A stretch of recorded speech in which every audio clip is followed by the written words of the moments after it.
Hello everyone, semester 3 2026-27 সেশনে তোমাদের কিন্তু রায়মার্টিনের কোশ্চেন ব্যাংক বেরিয়ে গেছে। আমি এই ভিডিও দিয়ে এবছরের রায়মার্টিনের কোশ্চেন ব্যাংকের কোশ্চেন অ্যান্সার সিরিজ শুরু করছি। দেখো, এই রায়মার্টিন বইয়ের যে পার্টটা তোমাদের ভালোভাবে করতে হবে পরীক্ষায় ভালো মার্কের জন্য, সেটা হলো প্রত্যেকটা বিষয়ের পরে মডেল সেটগুলো করারই দরকার হয় না। মডেল সেটের পরে যে এই যে সায়েন্টিফিক সাজেশন এই পার্টটা রয়েছে, এই যে টপিক ওয়াইজ ইউনিটের টপিক ওয়াইজ কোশ্চেন গুলো দেওয়া আছে, 3 স্টার 2 স্টার করে দেখানো হয়েছে। এই কোশ্চেন গুলোই কিন্তু তোমাদের জন্য ইম্পর্টেন্ট, পরীক্ষার জন্য ইম্পর্টেন্ট। এগুলোই যদি মানে এখানকার কোশ্চেন গুলো তোমাকে বুঝে যেতে হবে, তো আর অ্যান্সার গুলো তুমি মুখস্থ করে চলে গেলে হবে না। তো এখানে প্রত্যেকটা কোশ্চেন অ্যান্সার যখন হচ্ছে তার ডিটেলস ব্যাখ্যা, সেটা কোন কনসেপ্ট দিয়ে সলিউশনটা হচ্ছে, সেইগুলোই কিন্তু তোমাদের ভালোভাবে বুঝে যদি তোমরা যাও তাহলে কিন্তু ভালো পরীক্ষায় নাম্বার তোমরা স্কোর করতে পারবে। এছাড়া আমরা এই চ্যানেলে ফিজিক্স ও কেমিস্ট্রিতে 16 যে রায়মার্টিনের বইটা আছে তারও কিন্তু কোশ্চেন অ্যান্সার ব্যাখ্যা সহ আমরা কিন্তু আমাদের স্মার্ট এমসিকিউ টুলে সেই কোশ্চেন গুলো কিন্তু আপডেট করছি, তোমরা দেখে নিতে পারো। দেখো, চ্যাপ্টার টপিক ধরে ধরে কিন্তু এখানে প্রশ্ন উত্তরগুলো উইথ ব্যাখ্যা করা আছে, সেটাও তোমরা প্র্যাকটিস করে নেবে। আর এখানে যে 3 স্টার 2 স্টার কোশ্চেন গুলো ভালো করে করবে, তাহলে দেখবে তোমরা পরীক্ষায় অনেক কোশ্চেন কিন্তু কমন পাবে। রায়মার্টিন কিন্তু খুবই গুরুত্বপূর্ণ, যারা রায়মার্টিন পড়ে যায় তারা নিশ্চয়ই জানে। অনেক দিনের একটা পাবলিশার, সত্যি তারা কিন্তু অনেক পরিশ্রম করেই কিন্তু তোমাদের এই সাজেশন সিরিজটা বানান। আমরা টিচার হিসেবে আমি বেশ কয়েক বছর রায়মার্টিনকে ফলো করছি, সেখানে আমি দেখতে পাই কিন্তু তিনাদের প্রশ্ন কিন্তু কমন খুব আসে, কারণ তিনারা একটা সায়েন্টিফিক পদ্ধতিতে কিন্তু টপিক ওয়াইজ আলাদা আলাদা করে কিন্তু প্রত্যেকটা টপিকের প্রত্যেকটা কনসেপ্ট ক্লিয়ার করে কোশ্চেন গুলো দেন। তো যাই হোক, আজকে আমরা এই ভিডিও দিয়ে আমরা প্রত্যেকটা প্রশ্ন, তার উত্তর এবং তার ব্যাখ্যাগুলো দেখে নেব। আশা করি তোমাদের এই সিরিজটা ভালো লাগবে। এই সিরিজটা কন্টিনিউ তখনই হবে যদি তোমরা আমাদের সাপোর্ট করো, কমেন্টে তোমাদের সাপোর্ট জানিও। তাহলে কিন্তু আমরা ফিজিক্স ও কেমিস্ট্রি আমরা চেষ্টা করব, ম্যাথেরও আমরা টিচার আমাদের চ্যানেলের সঙ্গে জুড়ে, ম্যাথ বায়োলজি এটা পুরোপুরি তোমাদের সাপোর্টের উপর ডিপেন্ড করছে। যাই হোক, আমরা এই ভিডিও দিয়ে আর কথা না বাড়িয়ে আমরা তাহলে এই সিরিজটা শুরু করি। দেখো, প্রত্যেকটা এই প্রশ্নগুলোই আমি এক একটা করে এক একটা পেজে বানিয়ে নিয়েছি, তো তোমাদের সেগুলো বুঝতে খুব একটা অসুবিধা হবে না। তাই তোমরা বই ফলো করে দেখবে, এই প্রশ্নগুলোই কিন্তু রায়মার্টিনে আছে। আমি এক একটা প্রশ্ন দিয়ে এক একটা স্লাইড বানিয়ে নিয়েছি। ওকে, দেখো, তোমাদের প্রথমে যে প্রশ্নটা রয়েছে, উষ্ণতা দ্বারা প্রভাবিত হয় না। আমাদের যে লবণের গাঢ়ত্ব পরিমাপের যে বিভিন্ন রাশিগুলো আছে, বিভিন্ন যে পদ্ধতিগুলো আছে, তার মধ্যে তোমরা জানো নর্মালিটি, মোলারিটি, এর মধ্যে কোনটা উষ্ণতা নিরপেক্ষ, উষ্ণতা দ্বারা প্রভাবিত হয় না, উষ্ণতা টেম্পারেচার ইন্ডিপেন্ডেন্ট কোনটা, এটা আমাদের বুঝতে হবে। এখন তোমরা জানো যে উষ্ণতার সঙ্গে ভরের কিন্তু একটা রিলেশন আছে। হ্যাঁ, তোমরা জানো যে উষ্ণতা যদি টেম্পারেচার যদি বাড়ে তাহলে কিন্তু আয়তনও বাড়ে, টেম্পারেচার যদি কমে আয়তনও কমে। তার মানে আয়তনের সঙ্গে উষ্ণতার কিন্তু একটা রিলেশন আছে, ডিপেন্ডেন্সি আছে। কিন্তু ভরের সঙ্গে টেম্পারেচারের কিন্তু কোনো ডিপেন্ডেন্সি নেই, তাই না? টেম্পারেচার, যে কোনো টেম্পারেচারের ভরটা কিন্তু নির্দিষ্ট, মাসটা কিন্তু নির্দিষ্ট থাকে। তাহলে এই রাশিগুলোর মধ্যে যে রাশিগুলোতে আয়তন ব্যাপারটা আছে তারা উষ্ণতা দ্বারা প্রভাবিত হবে, আর যাদের মধ্যে আয়তন বিষয়ক কোনো রাশি নেই তারা ডিপেন্ড করে। দেখো, নর্মালিটি মানে আমরা এক কথায় কি জানি, নর্মালিটি মানে গ্রাম ইকুইভ্যালেন্ট মানে যে দ্রাবটার ইকুইভ্যালেন্ট ওয়েট পার লিটারে কত গ্রাম ইকুইভ্যালেন্ট আছে, অর্থাৎ পার লিটারে, লিটার মানে আয়তনের ব্যাপার কিন্তু চলে আসছে। মোলারিটি মানে জানো, মোলারিটি মানে কি, মোল পার লিটার, মোল পার লিটার, অর্থাৎ এখানেও আয়তনের কিন্তু রাশি আছে। ফর্মালিটি মানে ফর্মালিটিও সংকেত, মানে যেগুলো মোলারিটি ফর্মালিটি একই, মানে যে সেই আণবিক ভর আর সংকেত ভরের মতো আর কি, মানে যে সমস্ত লবণের ক্ষেত্রে যারা আয়নীয় রূপে থাকে তো তাদের ক্ষেত্রে মোলারিটি শব্দটা না ইউজ করে ফর্মালিটি কথাটা ইউজ করে। তাহলে এখানেও মোল পার লিটার, এটাও বলতে গেলে মোল পার লিটার। ক্লিয়ার? আর একমাত্র দেখো মোলারিটি, এখানে তাহলে অ্যান্সার হবে মোলারিটি, কারণ এখানে মোলারিটি মানে মোল পার কেজি, কেজি সলভেন্ট, 1 কেজি সলভেন্টে, হ্যাঁ 1 কেজি অফ সলভেন্ট। এখানে কিন্তু দুটোই দেখো, এটা তো একটা সংখ্যা, এটাও একটা ভর রিলেটেড বিষয়, আর কি কেজি, মোল পার কেজি। তার মানে এখানে কিন্তু আয়তন বিষয় কোনো রাশি নেই। তাহলে ক্লিয়ারলি আমরা বুঝতে পারছি যে মোলারিটিটাই এখানে অ্যান্সার হবে, এইচএস নয়, এটা এসেছে। দেখো তারপরের প্রশ্ন, একটা নিউমেরিক্যাল প্রবলেম আছে। পয়েন্ট, দেখো এই তোমরা ভিডিওগুলো দেখতে থাকো, তোমাদের যদি কোনো কনসেপ্ট ছাড়া হয়ে থাকে, কোনো ব্যাকলগ থেকে থাকে কিনা এটা কিন্তু আমি ক্লিয়ার করে দেবো।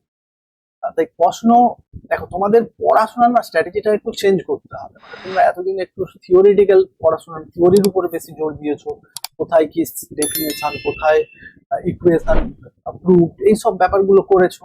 এখন কিন্তু তোমাদের থিওরি মোটামুটি একটু, মানে থিওরি একবারে 100% ভালোভাবে বুঝে যে তোমাকে কোশ্চেন করতে হবে এমন না, তোমরা কোশ্চেন করতে করতেই তোমাদের থিওরির ব্যাকলগ গুলো ক্লিয়ার হবে। এটাও একটা পড়াশোনার কিন্তু পদ্ধতি। মানে তোমরা এই থার্ড সেমিস্টারে মানে ম্যাক্সিমাম সংখ্যক রায় মার্টিনের 60 যত তোমরা কোশ্চেন পাবে, সেটা অবশ্য সিলেবাসের মধ্যে থেকেই তোমরা করবে।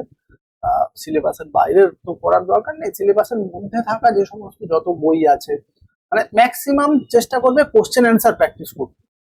ওকে, এই যে ছোট ছোট ব্যাখ্যাগুলো তোমরা 1-2 লাইনে লিখে নিতে পারো, এরকম করে তোমরা করবে। আমিও লিখে দেবো, তোমরা সেটা স্ক্রিনশট দিয়ে দিয়ে রাখতে পারো। তো এটা তো আর পিডিএফ ব্যাপার নেই, এটা আমি কোশ্চেন গুলো দিয়েছি, তোমরা উত্তরগুলো যখন করছে তোমরা স্ক্রিনশট দিয়ে দিয়ে রাখতে পারো।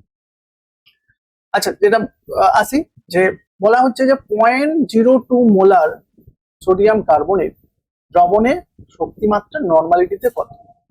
দেখো এটা তো আমি একবারে মোলারিটি আর নর্মালিটির একটা সম্পর্ক আছে সেটা দিয়েও করতে পারি, সেটা দিয়ে করাটাই ইজি হবে। আর একটা ডেফিনেশন থেকেও করতে পারি, দরকার নেই আমি ফর্মুলা দিয়েই করব। ফর্মুলাটা কি বলতো, একবারে সিম্পল ফর্মুলা একটা ছিল, সেটা হলো নর্মালিটি, কোনো একটা দ্রবণের নর্মালিটি সমান মোলারিটি ইনটু এন ফ্যাক্টর। ওকে, এটা কিন্তু আমি একটা শর্ট ভিডিও করে কিন্তু তোমাদের বুঝিয়ে দিয়েছি, একবারে সিম্পল, তোমরা দেখে নিতে পারো। বা আমি এখানেও বলে দিচ্ছি, এই সম্পর্কটা মনে রাখবেন। নর্মালি দেখো এন দুটো যেন বিপরীত দিকে থাকে, এটা একটু মাথায় রাখবে। নর্মালিটি সমান মোলারিটি ইনটু এন ফ্যাক্টর। তার মানে এখানে তোমাকে মোলারিটি বলে দিয়েছে, মোলারিটি কত বলে দিয়েছে, 0.02। ওকে, তাহলে 0.02 ইনটু এন ফ্যাক্টরটা, ব্যাপারটা তোমাদের কনফিউজ হতে পারে। এন ফ্যাক্টর ব্যাপারটা কিন্তু আমি ডিটেলস আলোচনা করেছিলাম ওই শর্ট ভিডিওতে। এন ফ্যাক্টর মানে, এখন লবণের ক্ষেত্রে এন ফ্যাক্টর কি হয়, এটা তো লবণ আছে, এখানে দ্রাবকটা লবণ, তার লবণের ক্ষেত্রে এন ফ্যাক্টর হলো লবণটার যে এক অণু বা 1 মোল লবণকে যদি আমরা 1 অণুকে লবণকে যদি আমরা আয়নে ভাগ করি, তাহলে এখানে আয়নীয় রূপটা লেখো। তাহলে এটা দুটো সোডিয়াম আছে আর একটা কার্বনেট আছে। কার্বনেট কি জানি 2- হয়, সোডিয়াম কি প্লাস হয়, দেখো 2+, আর মানে এটি প্লাস মাইনাস, এটা তো একটা লবণ, তার মানে তার ক্যাটায়ন চার্জ আর অ্যানায়নের চার্জ সমান হবে। তাহলে মোট যে ক্যাটায়নের চার্জও ধরলে হবে, বা অ্যানায়নের মোট যে ক্যাটায়নের চার্জ কত হচ্ছে, মানে এন ফ্যাক্টর হলো লবণের ক্ষেত্রে এন ফ্যাক্টর কি, লবণের ক্ষেত্রে এন ফ্যাক্টর হলো যে ক্যাটায়ন বা 1 অণুতে, মানে এটা মনে রাখবে, 1 অণুতে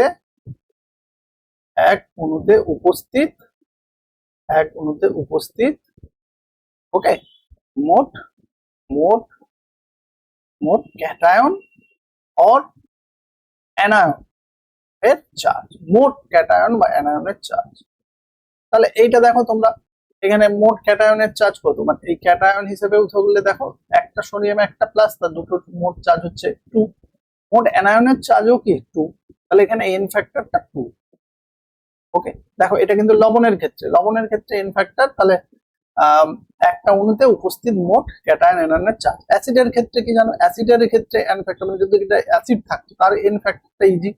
তার এন ফ্যাক্টর কি, তার এন ফ্যাক্টর হলো অ্যাসিডের মধ্যে কতগুলো H+ আছে, H+ সংখ্যা, H+ এর সংখ্যাটাই তার হলো এন ফ্যাক্টর। যে কতগুলো এইচ প্লাস দান করে ওই অ্যাসিডটা, এক অণু অ্যাসিড কতগুলো এইচ প্লাস দেয় সেটাই তার এন ফ্যাক্টর। মানে ধরো H2SO4 এর ক্ষেত্রে এন ফ্যাক্টর কি হয়ে যাবে, H2SO4 এর ক্ষেত্রে এন ফ্যাক্টর হয়ে যাবে, দেখো দুটো এইচ প্লাস দিতে পারে তাহলে এন ফ্যাক্টর হয়ে যাবে 2। ক্ষারের ক্ষেত্রেও একই রকম, ক্ষারের বা বেসের ক্ষেত্রে এন ফ্যাক্টর কি, বেসের ক্ষেত্রে এন ফ্যাক্টর ওই যতগুলো ওইচ মাইনাস দেয়, ওকে, যতগুলো ওইচ মাইনাস দেয়। ধরো আমি তোমাকে দিলাম অ্যালুমিনিয়াম হাইড্রোক্সাইড, অ্যালুমিনিয়ামের 3 প্লাস হয় তাহলে ওইচ 3 হবে, ওকে, তাহলে এখানে এন ফ্যাক্টর কত 3, একই রকম। তাহলে এখানে দেখো উত্তরটা তাহলে কি হবে, দেখো এইটা আমাদের গুণ করে দাও, তাহলে নর্মালিটিটা পেয়ে যাবো, তাহলে 0.04, হ্যাঁ এটাই তার নর্মালিটি, এটাই নর্মালিটি, অর্থাৎ সেটাকে নর্মালিটিটা একবারে লিখলে কি হবে 0.04 নর্মালিটি, ওকে, তাহলে এখানে অ্যান্সার কোনটা হবে, অ্যান্সার হবে বি। চলো এবার পরের প্রশ্ন কি আছে। পরের প্রশ্নে এরকম বিবৃতিমূলক প্রশ্ন কিন্তু তোমাদের আসে, আগের বারেও এসেছিল খুব। আগের বারের প্রশ্নটা কিন্তু দেখে নেবে, আমাদের টেলিগ্রাম গ্রুপে জয়েন হয়ে যাবে, ওখানে কিন্তু আগের বারের প্রশ্ন আছে। এছাড়া আমার একটা দেখবে সবচেয়ে কারেক্ট, ইউটিউবের মধ্যে সবচেয়ে কারেক্ট একবারে 100% কারেক্ট অ্যান্সার করা আছে। অনেক ভিডিওতে দেখবে ভুলভাল অ্যান্সার করা আছে, আমার ভিডিওতে একবারে 100% কারেক্ট অ্যান্সার আছে। তো ওই ভিডিও তোমরা কিন্তু দেখে নিতে পারো। যদি চাও যে আমি এই ভিডিও ডেসক্রিপশনে কিন্তু আগের বছরের কোশ্চেনের দিয়ে দিতে পারি, যদিও তোমাদের সেটা পুরো চ্যাপ্টারটা বই শেষ হয়ে গেলে তবেই তোমাদের সেটা বেশি কাজে লাগবে। যাই হোক, আমাদের আসি তাহলে এখানে বিবৃতি এ তে কি বলা আছে, মানে একটা বিবৃতি দেওয়া আছে যে দ্রবণের মোলারিটি উষ্ণতার উপর নির্ভরশীল। মোলারিটি উষ্ণতার উপর নির্ভরশীল কি আছে, কারণ কি মোলারিটির মধ্যে আয়তন বিষয়ক ব্যাপারটা আছে, মোল পার লিটার, সে তো উষ্ণতার উপর নির্ভরশীল হবে, কিন্তু মোলারিটি উষ্ণতার উপর নির্ভরশীল নয়। এই কথাটা কিন্তু সঠিক, এবার পড়তে পড়তেই ভেবে নাও, এখানে ওই সঠিক বেঠিকটাই তোমাকে ভাবতে হবে, ওকে, এটাই নির্বাচন করতে হবে। এবার বিবৃতি আছে, আর কারণ কি আছে না, উষ্ণতার পরিবর্তনের সঙ্গে সঙ্গে দ্রবণের আয়তনের পরিবর্তিত হয়, এটা বলে, হ্যাঁ আমরা বয়েলের সূত্র অনুযায়ী জানি উষ্ণতার সঙ্গে আয়তনের একটা সম্পর্ক আছে, কিন্তু ওজন বা মোল সংখ্যা অপরিবর্তিত থাকে। হ্যাঁ, এটা ওজন বা মোল সংখ্যা এটাও সঠিক ব্যাপার। উপরোক্ত বক্তব্য বিচার করে নিচের বিকল্পটি বল। তাহলে বলা হচ্ছে যে এ ও আর উভয় সঠিক। হ্যাঁ, এ আর উভয় সঠিক। এবারে সঠিকের পাশাপাশি আরো একটা জিনিস নির্বাচন করতে হবে, এর যে বিবৃতিটা দেওয়া আছে আর বিবৃতি তার কারণ, মানে এই এটা যে সঠিক তার মানে কারণ বলতে ব্যাখ্যা, মানে এই বক্তব্যটার আমি যদি এটা বোঝাতে চাই যে হ্যাঁ এটা কেন সঠিক, তার কি উত্তরটা এটা হবে, এই কারণটা কি আরটা এই বিবৃতিটা কি এই এ বিবৃতির কারণ হবে, সেটা তোমাকে বলতে হবে। আর হলো এর সঠিক ব্যাখ্যা, আর এটাও কিন্তু সঠিক। আমরা তো মোলারিটি কেন উষ্ণতা নিরপেক্ষ, আর মোলারিটি কেন, সেটা মোলারিটির মধ্যে আয়তনের বিষয়ের আছে, তাই আয়তনের সঙ্গে পরিবর্তিত হয়, তাই ওটা উষ্ণতার উপর নির্ভরশীল। আর অন্যদিকে এটা তো উষ্ণতার, এখানে মূল সংখ্যা, মোলালিটির মধ্যে মূল সংখ্যা আছে, ওজন আছে, তো সেটা তো উষ্ণতার উপর নির্ভর করে না, তাই উষ্ণতার উপর নিরপেক্ষ, মোলালিটি উষ্ণতা নিরপেক্ষ। আরে এটাই কি সঠিক, আর পড়ারও দরকার নেই, তোমরা দেখতে পাবে, আর বাকি অপশন গুলো এরকম হবে।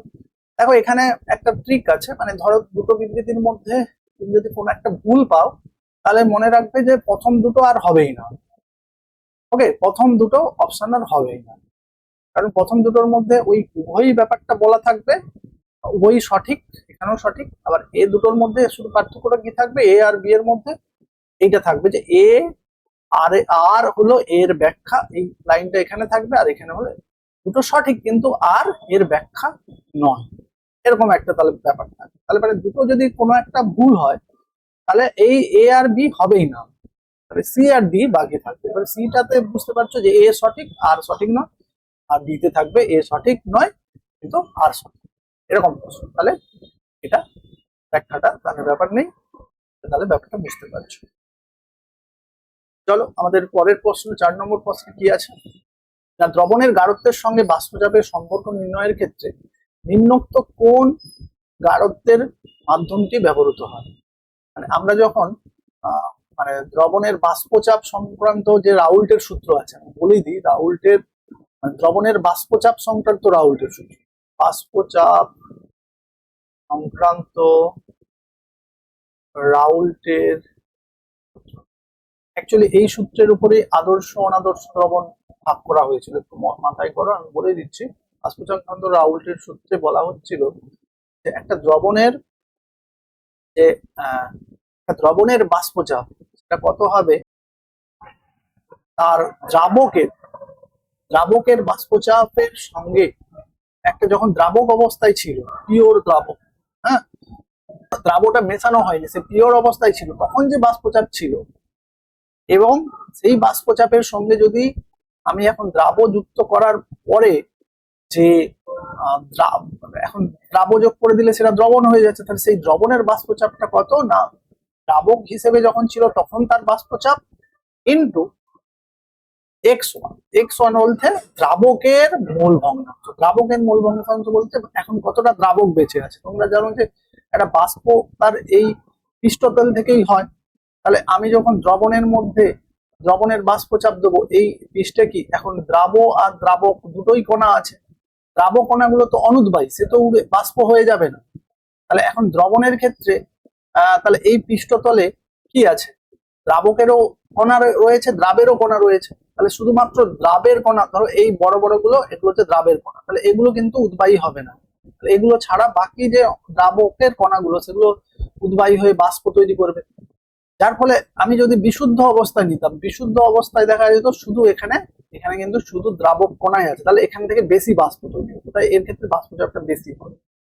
ওকে, সেই জন্যই দ্রবণের বাষ্পচাপ সমান দ্রাবকের বাষ্পচাপের সঙ্গে তুমি এখন এই দ্রাব যুক্ত করার পর দ্রাবের মূল ভগ্নাংশ, দ্রাবকের মূল ভগ্নাংশ তোমরা জানো, দ্রাবকের দেখো আমি এই 1 আর 2 এর ব্যাপারটা আমি তোমাদেরকে বুঝিয়েছিলাম একবার, মানে একটা ভিডিও আমার দেওয়া আছে, সেখানে বলা হয়েছিল দেখো একটা দ্রবণের মধ্যে কি থাকে, দ্রাবক আর দ্রাব থাকে, এটা কিন্তু তোমরা কনফিউজ হবে না এই 1 আর 2 এর মধ্যে, এটা কিন্তু তোমাদের প্রচুর বিভিন্ন অন্য জায়গায়ও কাজে লাগে। তাহলে দ্রাবকটা হচ্ছে একটা দ্রবণের মধ্যে বেশি, তাই সেটাকে এক ভাববে, আর দ্রাবকটা হচ্ছে দ্বিতীয় নম্বর, মানে কম থাকে, তাই এটা দুই ভাব। তাই যখন আমি মোল ভগ্নাংশ এক্স দিয়ে, তখন আমি যখন x1 লিখবো তখন কিন্তু তোমার দ্রাবকের মোল ভগ্নাংশ, x2 যখন লিখবো তখন কি দ্রাবের মোল ভগ্নাংশ। ওকে, তাহলে এখানে কিন্তু মানে কতটা আর দ্রাবক আছে তার উপরেই ডিপেন্ড করবে তার এই দ্রবণের বাষ্পচাপটা কত হয়। ওকে, তাহলে x1 হচ্ছে দ্রাবকের মোল ভগ্নাংশ। তাহলে এখানে এই ব্যাপারটা বুঝতে পারছো, দ্রাবকের মোল ভগ্নাংশ আরো ডিটেলসে যদি বলি কি, দ্রাবকের মোল ভগ্নাংশ সমান মানে দ্রাবকের মোল সংখ্যা, এটাও n1, দ্রাবকের মোল সংখ্যা n1 আর টোটাল মোল সংখ্যা, অর্থাৎ দ্রাবকের মোল সংখ্যা প্লাস দ্রাবের 2, মানে দেখো দ্রাবের মোল সংখ্যা, এটা হচ্ছে কি, এটা হচ্ছে দ্রাবকের মোল ভগ্নাংশ। তাহলে এখানে ক্লিয়ারলি বুঝতে পারছি যে গাঢ়ত্বের মানে এই দ্রবণের গাঢ়ত্ব বাষ্পচাপ সংক্রান্ত নির্ণয়ের ক্ষেত্রে নিম্নোক্ত কোন গাঢ়ত্বের মাধ্যমটি আমরা ব্যবহার করি। গাঢ়ত্ব পরিমাপের তো বিভিন্ন পদ্ধতিগুলো আছে বা মাধ্যম আছে, সেটা আমরা কোন মাধ্যমটা ইউজ করি না, মোল ভগ্নাংশটা ইউজ করি। এখন মোল ভগ্নাংশটাই আমরা ইউজ করি, তাহলে এখানে সঠিক উত্তর হবে মোল। ওকে, দেখি এটা হচ্ছে দ্রাবকের মোল ভগ্নাংশ। এটার উপরেই তো আমাদের সূত্রটা হয়েছিল, মানে ওই আদর্শ দেবো অনাদর্শ, যারা যারা এই রাউল্টের সূত্রটা মেনে চলে তারাই কি আদর্শ দ্রবণ, আর যারা মেনে চলে না অর্থাৎ এটা অসমান হয় এটা কি অনাদর্শ দ্রবণ। আবার পজিটিভ ডেভিয়েশন, নেগেটিভ ডেভিয়েশন, এটা জানো, এগুলো পড়েছো নিশ্চয়ই। দেখো 5 প্রশ্নটা কি রয়েছে না, ইউরিয়াটা 100 ml দ্রবণে ইউরিয়ার এত সংখ্যক অণু আছে। একটু প্রশ্নটা ঠিক করে পড়ে নিও, বই একটু এখানে গন্ডগোল করে লেখা আছে, মানে এটাই প্রশ্নের উত্তর, যে প্রশ্নটা এটাই, ইউরিয়ার 100 ml দ্রবণের মধ্যে ইউরিয়ার মানে পরিমাণটা কত, এত সংখ্যক অণু আছে। ওকে, তাহলে দ্রবণটির গাঢ়ত্ব কত, দ্রবণটির গাঢ়ত্ব মোলারিটিতে জিজ্ঞাসা করছে।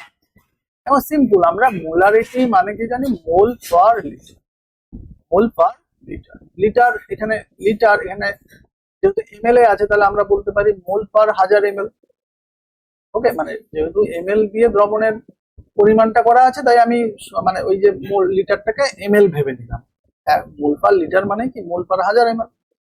এবারে আমাদের 100 ml এ মানে এটা তোমাকে আর মানে তোমরা অনেক দেখো এগুলোর আছে সূত্র আছে, আমি কি জানো মোলারিটির সূত্রটা একটু মনে রাখবে, না হলে আর বাকি মোলারিটি আর নর্মালিটির বেলায় ডেফিনেশন দিয়েই করো, শুধু মোলারিটির সূত্র একটা আছে, সেটা আমরা অঙ্ক যখন আসবে করবো, সেটা একটু করতে পারো। কিন্তু এখানে মোলারিটি মানে তুমি ভেবে নাও মোলফল 1000 ml।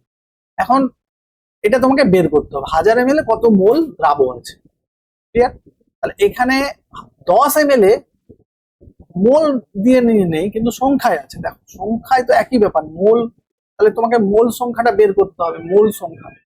দেখো মোল সংখ্যা বের করানোর অনেক ইয়ে আছে, তার প্রদত্ত ভরকে তার গ্রাম আণবিক ভর দিয়ে ভাগ করে দিলে হয়ে যায়। এখানে কিন্তু অণু সংখ্যা যেহেতু আছে, দেখো আমরা কি জানি, তোমরা যদি নিশ্চয়ই নিচু ক্লাসে মনে আছে, 1 মোল মানে অ্যাভোগাড্রো সংখ্যক 6.02। আচ্ছা এখানে একটাই 2 ধরছি, 022 ধরতে পারো, যেহেতু এখানে অপশনে 2 আছে না, ওই কাটাকাটি হবে বলে আমি 02 ধরছি। 10⁻23। 1 মোল মানে এতগুলো, তাহলে এত সংখ্যক মানে কত মোল, এটাই তোমাকে করতে হবে।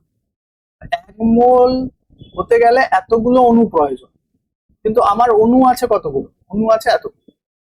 তাহলে আমি জাস্ট কি করব, এই অণু সংখ্যাটাকে এইটা দিয়ে ভাগ করে দিলে মোল সংখ্যা বেরিয়ে যাবে। তাহলে পদার্থ কত আছে 0.02 ইন্টু 10⁻, এতগুলো অণু আছে, তাহলে একে আমি এইটা দিয়ে ভাগ করে দিলে 1 মোল হতে গেলে তো এইটা। তুমি ভাবো একটু উল্টো ভাবে ভাবো যে এত এত অণু সমান 1 মোল, এত অণু সমান 1 মোল। ওকে, তাহলে 1 অণু সমান কত মোল, 1/এইটা। তাহলে এত অণু সমান কত মোল, তাহলে সেই উপরে এইটা, এটা তখন মানে এইটা 6.02 ইন্টু 10⁻20 অণু সমান কত, এটা তো হলো পয়েন্ট। 1 অণুর বেলায় কত হবে, এটা ভাগ হয়ে যাবে পয়েন্ট, এটা নিচে ভাগ হয়ে যাবে, এটা নিচে ভাগ হয়ে যাবে 10⁻23। ওকে, তাহলে এত অণু সমান কত হবে, তাহলে এইটা 6.02 ইন্টু 10⁻20, এটাই আমি করছি 10⁻20। ওকে, তাহলে এটাই তো আমি এখানে করলাম, যে তাহলে মোল সংখ্যা সমান 6.02 ইন্টু 10⁻23। ওকে, তাহলে মোল সংখ্যা বেরিয়ে যাবে। তাহলে তো মোল দেখো এটা কেটে গেল, এটা কত হবে, এটা দেখো এখানে 3 হবে নাকি, তাহলে 10⁻³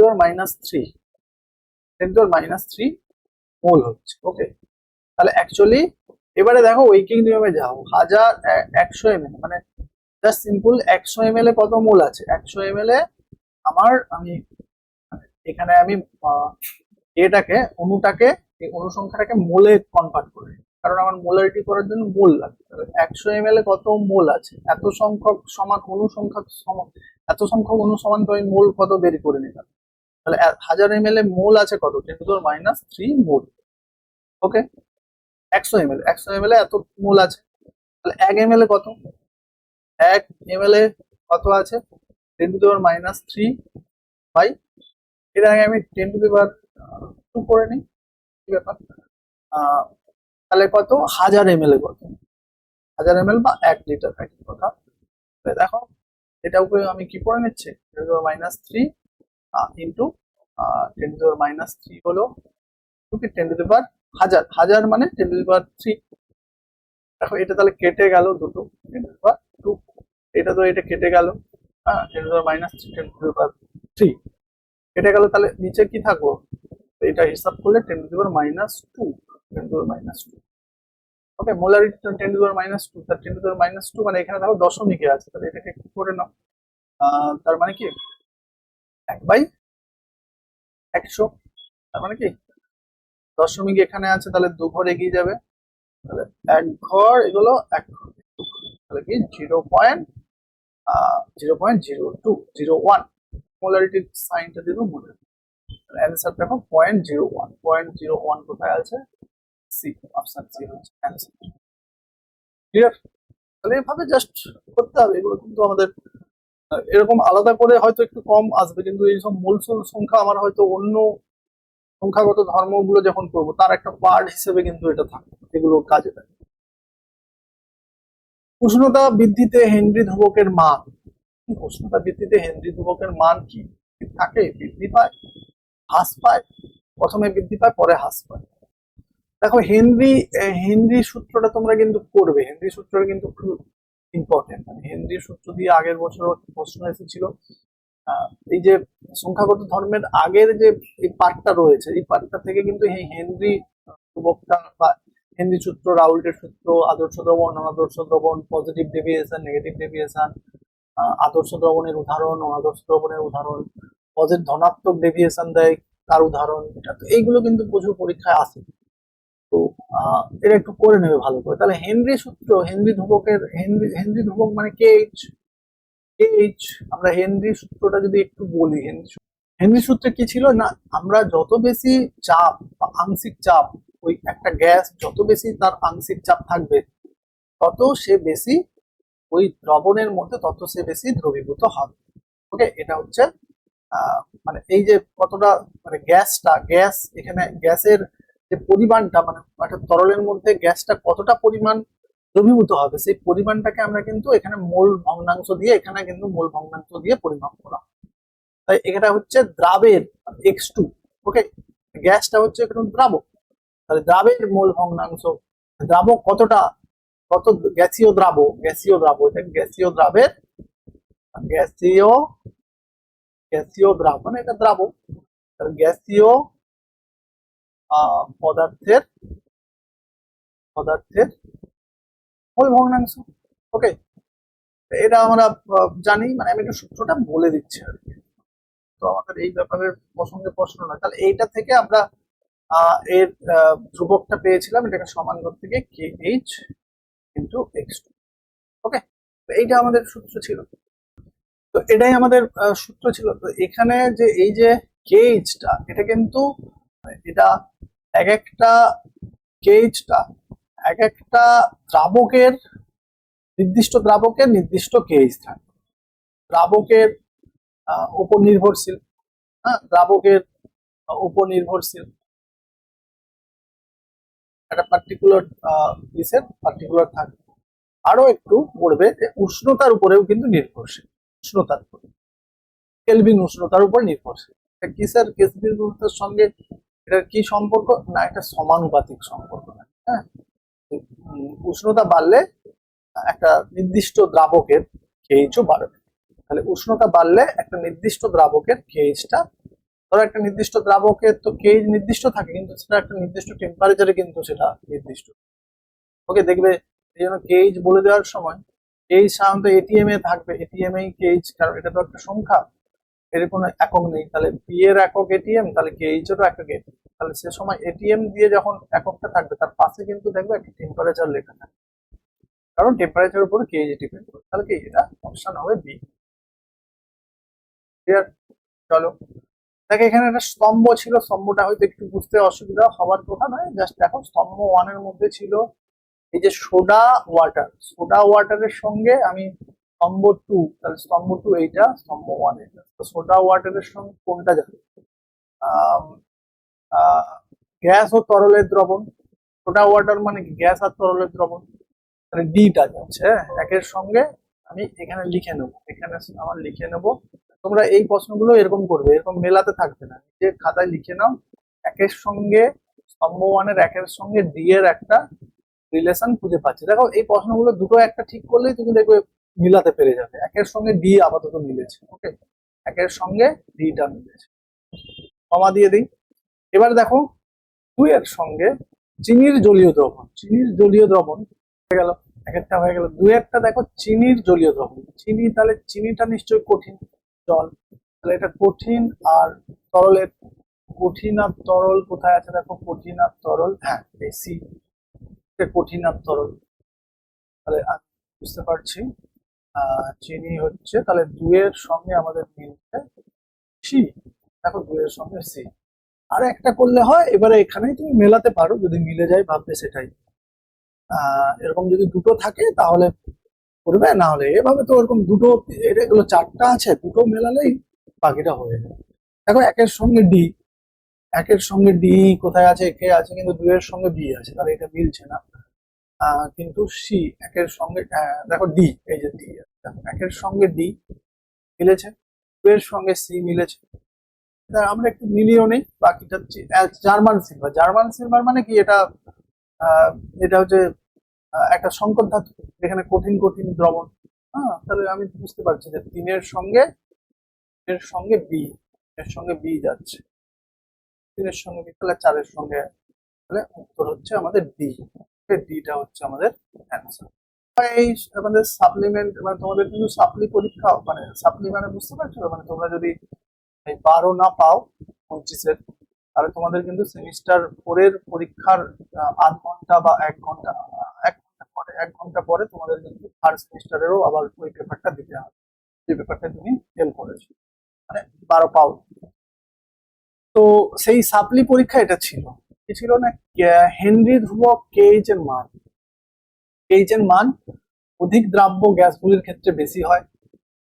ওকে, সব গ্যাসের ক্ষেত্রে ধ্রুবক, স্বল্প দ্রাব্য গ্যাসগুলির ক্ষেত্রে বেশি হয়, গ্যাসের দ্রাব্যতার সঙ্গে কোনো সম্পর্ক নেই। দেখো এটা একটু জাস্ট বললাম না, হেনরি দিয়ে কিন্তু ইম্পর্টেন্ট, হেনরি দিয়ে এমনিতেও একটা, মানে যখন তোমাদের থার্ড সেমিস্টার 3 এর প্রশ্ন হয়েছিল সেখানেও ছিল, নিশ্চয়ই পরে পাবো প্রশ্নটা।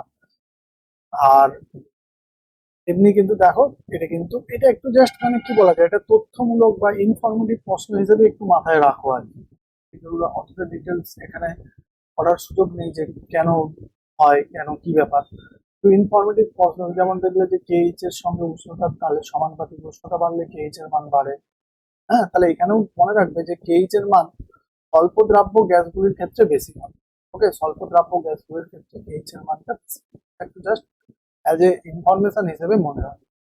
ওকে, তারপরে আমাদের 9 নম্বরে প্রশ্নে আছে, জলীয় বাষ্প দ্বারা সম্পৃক্ত বায়ুতে দ্রাবক ও দ্রাবক হলো যথাক্রমে, হ্যাঁ সম্পৃক্ত, মানে জলীয় বাষ্প দ্বারা সম্পৃক্ত বায়ু, বাষ্প দ্বারা সম্পৃক্ত বায়ু মানে বায়ুটাই এখানে বেশি, তো বায়ু তো এখানে দ্রাবক, বায়ুটা দ্রাবক, তাহলে দ্রাবক ও দ্রাবক তোমাকে বলতে বলছে, দ্রাবকটা তাহলে বায়ু, তাহলে দ্রাবক গ্যাস, দ্রাবকটা হলো গ্যাস, তাহলে গ্যাস কোথায় আছে, গ্যাস আছে এই গ্যাস আছে, গ্যাস এটাও আছে, কিন্তু দ্রাবকটা এখানে, কিন্তু দ্রাবকটা কিন্তু মানে সম্পৃক্ত, যতটা জলীয় বাষ্প থাকা সর্বোচ্চ পরিমাণ থাকতে পারে সেটাই কি জলটা, মানে তাহলে তরল আছে, অ্যান্সার কি বিটাই হবে। দ্রাবক কিন্তু গুলিয়ে ফেলো না, মানে এই সি এর সঙ্গে গুলিয়ে যেতে পারে। চলো এবার আমরা পরের প্রশ্নটা যাই, পরের প্রশ্নে কি বলা হচ্ছে দেখো, এটা একটা হেনরি রামকৃষ্ণ মিশনের প্রশ্ন, হেনরি সূত্র দিয়েই দেখো বলা হচ্ছে H2S এর হেনরি ধ্রুবকের মানটা দেওয়া আছে, বার, মানে এটাও একটা বার হচ্ছে একটা প্রেসার মাপার একটা একক।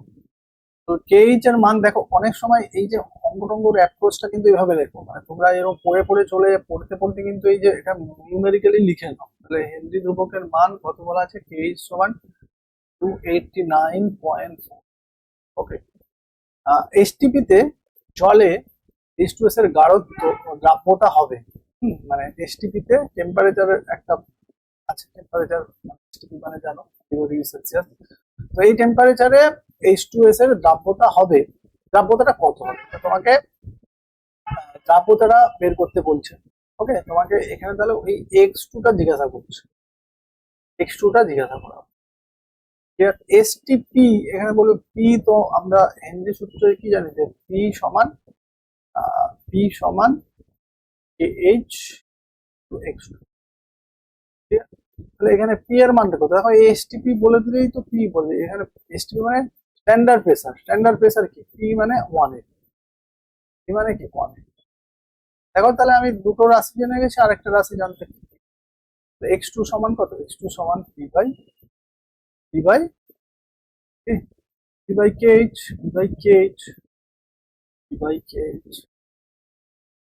এবারে ব্যাপারটা কি না, এখানে একটা ব্যাপার একটু খেয়াল করো, তাহলে এইটা আছে আমার বারে, প্রেসারটা বারে, এটা এটিএম, তাহলে আমাকে কিন্তু একক দুটো একই হিসেবে নিতে হবে, এক এটিএম মানে এইটা একটু তথ্যটা মনে রাখবে কয়েকটা বিষয়ে, তোমাকে একটু মনে রাখতে হবে অঙ্ক টঙ্ক করার ক্ষেত্রে, একটা দুটো এরকম অঙ্ক এলেই তো তোমার এটার তথ্যটা মাথায় রেখে দিতে হবে। এই এক এটিএম সমান বারে করলে 1.0, আমি আর বেশি নেব না, 1.0 অনেকগুলো সংখ্যা আছে, 1.01 নিচ্ছি। ওকে, এরপরে আছে 3t কিছু আছে, আমি ছোট করেই নিচ্ছি, একবারে আমার কাছাকাছি একটা ভ্যালু চলে এলেই হয়ে যাবে। ওকে, তাই আমি এটাকেই নিয়ে নিচ্ছি 1.01 বার। ওকে, তাহলে দেখো এখানে 1.01 বার, আর এটা হচ্ছে 289.4 বার, তাহলে বুঝতে পারলে। এবার দেখো হিসাবটা একটু করে নাও, একটু ধৈর্য ধরে ক্যালকুলেশন করবে। দেখো এই থার্ড সেমিস্টারে কিন্তু তোমাদের ক্যালকুলেশনটা কিন্তু একটা চ্যালেঞ্জিং বিষয়, সেটা আগের বারেও কিন্তু স্টুডেন্টরা হয়েছিল, তার অভ্যাসটা যেন রাখবে। মানে একটা কথা আছে না, অনভ্যাসের চন্দন কপাল চচ্চর করে, মানে তোমার যদি চন্দন নেওয়া যদি অভ্যাস না থাকে তাহলে দেখবে কপাল চচ্চর করে। এই হিসাব যদি অভ্যাস না থাকে, ধরে ধরে হিসাব করতে হবে, যেভাবে ক্লাস 10 অব্দি পড়েছে।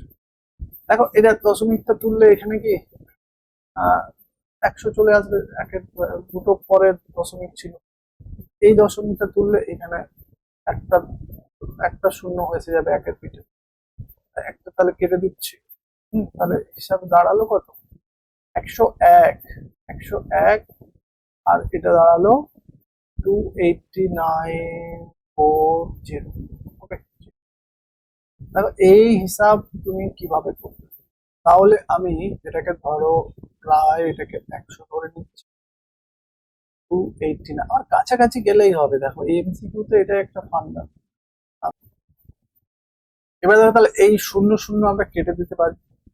ওকে, শূন্য শূন্য কেটে দিলে 10/289। এবারে আমরা ছোটবেলায় যেরকম ভাগ করেছি ধার নিয়ে নিয়ে এরকম একটু ভাগ করতে হবে। 289, দেখো আমাদের ওই কাছাকাছি মান চলে আসবে, তখন আমরা বুঝতে পেরে যাবো 3.5 কি 2.5 হলে এই দুটো অপশন বাদ দিয়ে দেবো, তাহলে এই দুটোর মধ্যে কোনো একটা হবে।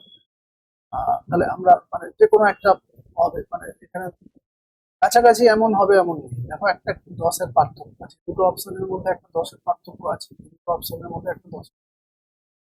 তো আমাদের হিসাবে দেখো দশমিক দিয়ে আমি শূন্য আনলাম, দশমিক দিয়ে শূন্য আনলাম, তাহলে এখনো ভাগ যাবে না। আবার একটা শূন্য দিয়ে শূন্য আনলাম, এখনো ভাগ যাচ্ছে না। আবার একটা শূন্য দিয়ে আবার একটা দিয়ে, এবারে হয়েছে 10,000।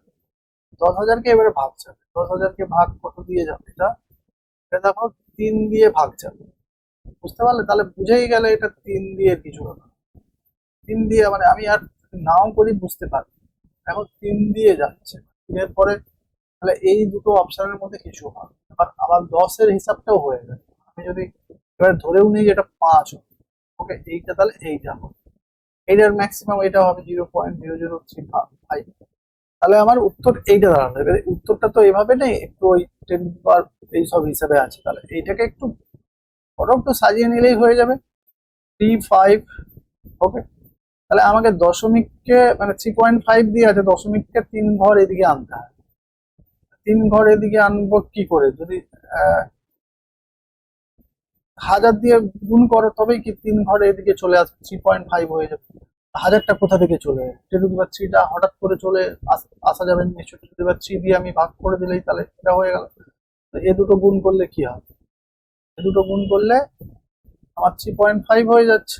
নিচে এবারে কি 10^-3, 10^3, তাহলে উপরে গেলে কি এটাই গেলে কি 3.5 ইন্টু 10^-3। ব্যাক করে করে ব্যাক ক্যালকুলেশন দেখো, তাহলে এইটাই হচ্ছে ডিটাই হবে উত্তর। এই আজকে তো এভাবে একটু করে নিও, হিসাবে অত ঘাবড়ে যেও না। বিবৃতির মতো এই বিবৃতি দিয়ে প্রশ্ন এলে খুবই ভালো। এটা একটু সহজ হয়ে যায়, একটু তুলনামূলক ভাবে। একই উষ্ণতায় বিভিন্ন গ্যাসের কেএইচ এর মান বিভিন্ন হয়।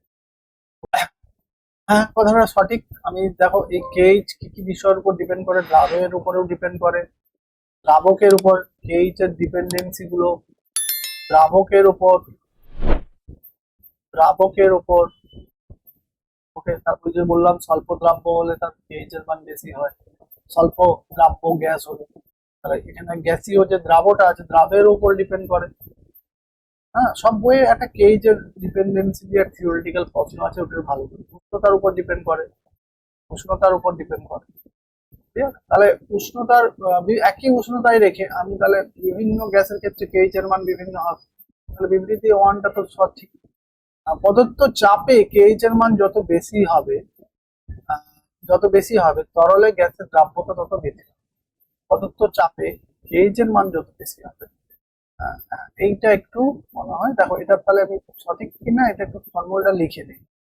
তাহলে আমরা ছিল কি পি সমান কেএইচ ইন্টু x2, এটা হচ্ছে গ্যাসের দ্রাব্যতা। সরি, কেএইচ, কেএইচ এইচ এর মান যত বেশি হবে তাহলে কেইচ এরটাকে আমি এখানে করে নেব। আর মানে কেইচ এর সঙ্গে দ্রাব্যতার রিলেশনটা, তাহলে কেইচ এর দেখো কেইচটা নিচে আসছে, ওকে x2 আমরা যদি তাহলে করি x2 ব্যস্তানুপাতিক কিন্তু কেইচ, তার মানে কেইচ যত বাড়বে দ্রাব্যতা তত কমবে। এখানে বলা হচ্ছে কেইচ এর মান যত বেশি হবে দ্রাব্যতা তত বৃদ্ধি হবে, তাহলে এটা কিন্তু মিথ্যা, ব্যস্তানুপাতিক। হ্যাঁ, তার মানে বিবৃতি এ ওয়ানটা সত্য, বিবৃতি পুরোটা মিথ্যা। চলো আমাদের এটা একটা শতকরা এনএইচের জলীয় দ্রবণের শতকরা মাত্রা আমাকে বের করতে হবে, মানে নরমালিটি দিয়ে দেওয়া আছে দেখো। তো এটা একটু আমাকে ডেফিনেশন থেকে আমি করব। এখানে নরমালিটি দিয়ে দেওয়া আছে, নরমালিটি দ্রবণের গাঢ়ত্বটার নরমালিটি 1.25 নরমাল, সেটাকে W/V এই নিরিখে শতকরা ভাগে করতে হবে। তাহলে আগে বুঝে নেবে যে নরমালিটি মানে এই এত নরমাল মানে কি 1.25 গ্রাম তুল্যাঙ্ক। গ্রাম তুল্যাঙ্ক আছে, মানে কার গ্রাম তুল্যাঙ্ক? NaOH এর 1.25 গ্রাম তুল্যাঙ্ক দ্রবীভূত আছে কার মধ্যে না 1 লিটারের মধ্যে বা 1000 ml এর। ওকে, এখানে 1000 ml করে নেই, কারণ আমরা এটা কি 100 ml এ কত দ্রাব্য আছে সেটা বের করি শতকরায়, এটা আমি ml এ করে নিচ্ছি। ক্লিয়ার? তাহলে তোমাকে এখানে এখন NaOH এর মানে NaOH টা গ্রামে বের করতে হবে। NaOH টা গ্রাম তুল্যাঙ্ক দিয়ে করা আছে, সেটা গ্রামে করে নিতে হবে। সেটা একবারে সিম্পল, দেখো 1 গ্রাম তুল্যাঙ্ক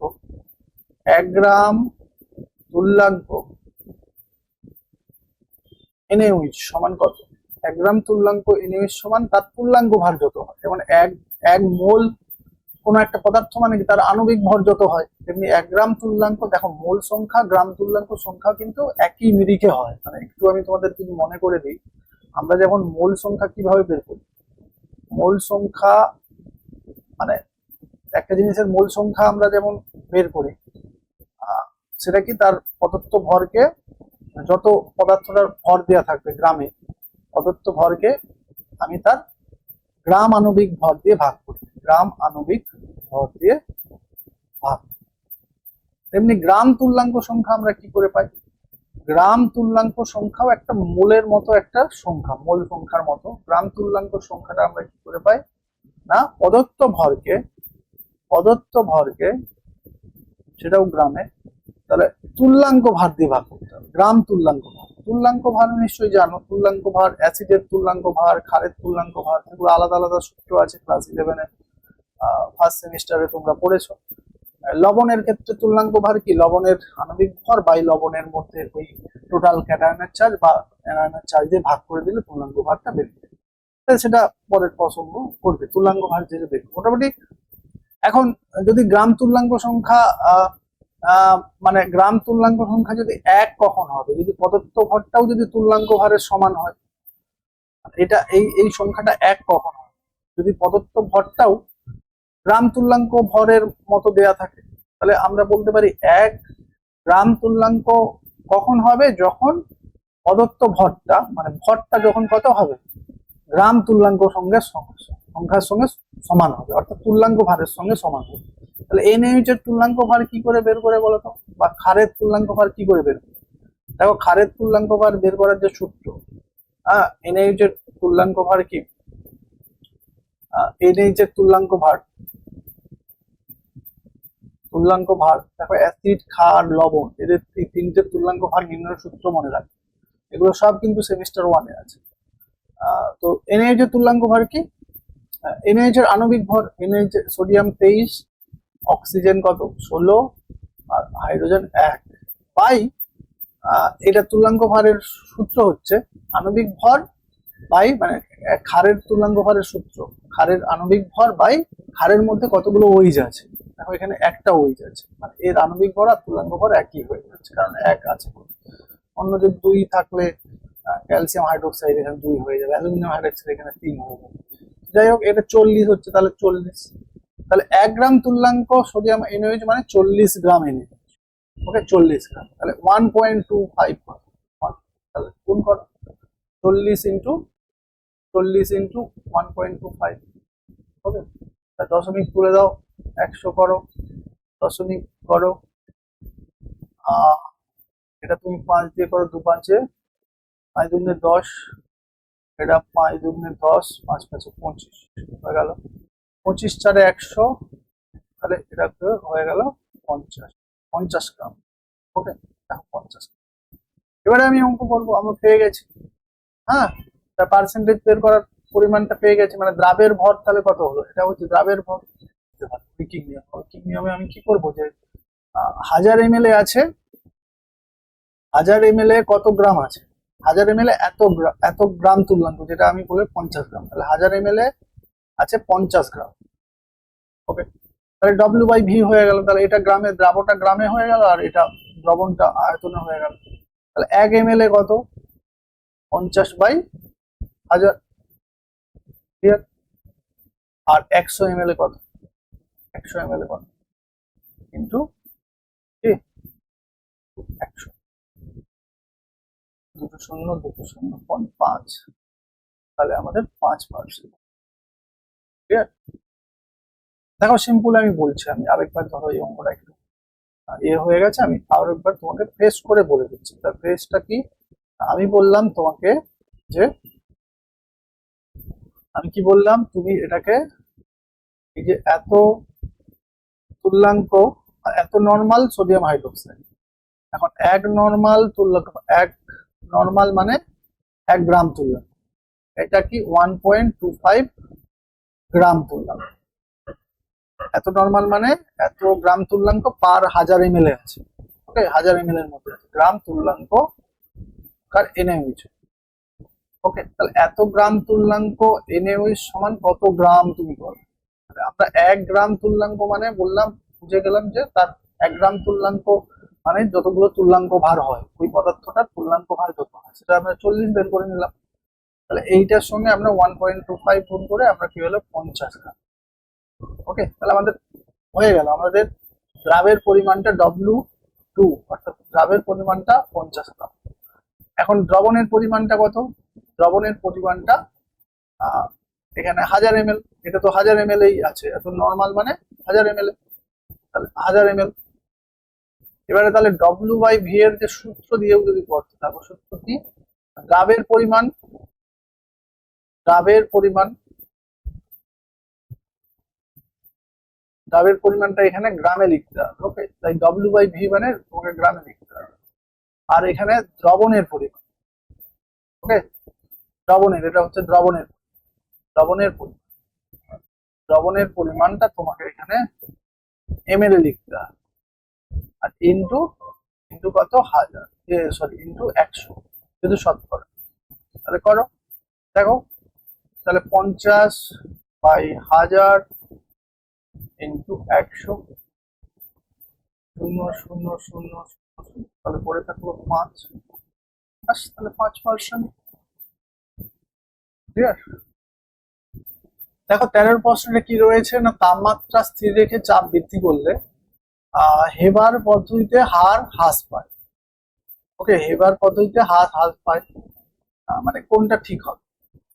হেবার পদ্ধতিতে কি হয়, নাইট্রোজেন হাইড্রোজেনের সঙ্গে বিক্রিয়া করে অ্যামোনিয়া, এটা ব্যালেন্স করে নিতে হবে, তাহলে এখানে 2 হবে, এখানে 3 হবে, ওকে।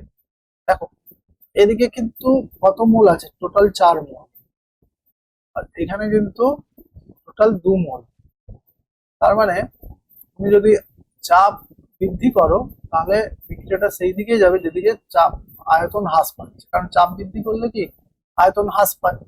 তাহলে যদি আমি চাপ বৃদ্ধি করি, এই বিক্রিয়ায় চাপ বৃদ্ধি করলে, তাহলে আয়তন হ্রাস পেতে চাইবে, বিক্রিয়াটা কোন দিকে গেলে আয়তন হ্রাস পাবে, এখন 4 মোল থেকে 2 মোল কোন দিকে হচ্ছে, সম্মুখী বিক্রিয়া, তাহলে হেবার পদ্ধতিতে হ্রাস পায়, এটা ভুল হবে, হেবার পদ্ধতিতে হার বৃদ্ধি পায় করবে, অ্যামোনিয়া আরো বেশি উৎপন্ন হয় চাপ বৃদ্ধি করবে, তাহলে এটা কিন্তু ভুল হচ্ছে, হ্রাস পায় না, বৃদ্ধি পায়, তাহলে এটা উত্তর না। তরলে গ্যাসের দ্রাব্যতা বৃদ্ধি পায়, তরলে গ্যাসের দ্রাব্যতা সঠিক, তরলে কঠিনের দ্রাব্যতা, এটা আমরা হেনরি সূত্রে পেয়ে গেছি। এগুলো বাড়তি বেকার দিয়েছে।